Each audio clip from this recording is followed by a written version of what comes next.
What do you make of the role the internet has been playing in these uprisings in Egypt? Does it surprise you, or is it something that you anticipated happening? Well, whenever communications gets better, governments that thrive by restricting information find it very difficult. Today, really, probably only North Korea has a situation where they can hide information. And even there, DVDs seem to be getting into the country, and it's tougher and tougher for them. In the case of Egypt, they actually shut the internet down, so it's no longer a tool, but people are still finding other ways of communicating. So whether it's learning with your children, or understanding about diseases in faraway places, or understanding that other governments are doing a better job, the internet is a phenomenal tool. And it's fun to have been involved in it and see that it keeps getting better. In many ways, like in education or generosity, I think there's still a lot to be invented.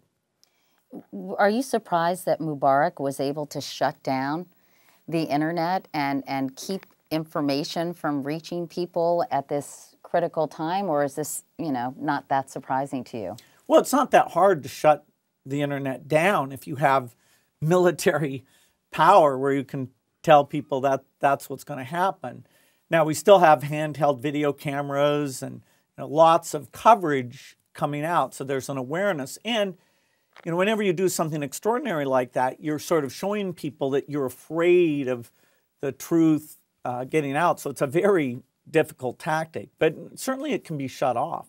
And finally, when you think about the role that technology is now playing in our lives 24/7, and when you were a young man who decided to focus on computers, dropped out of Harvard, and really spent your time really perfecting and understanding the way computers work, I mean, are you even sometimes amazed at how far technology has come? I go back to that 1994 conversation I had with Brian Gumbel, and we were discussing, what is the internet exactly?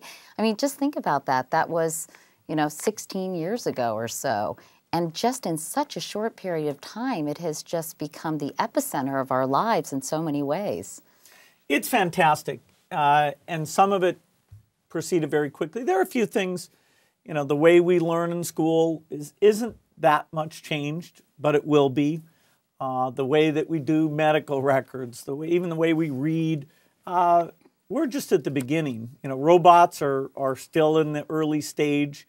And so the digital revolution has a lot more change coming, all of which gives us choices, will help us out. So, I love watching it. And now I get to think about, okay, how can these advances help the poorest people in the world? Help scientists discover new vaccines, help us check whether a kid has been vaccinated, help poor people save money. So now I'm looking at it, but with a slightly different frame of reference than in my early career.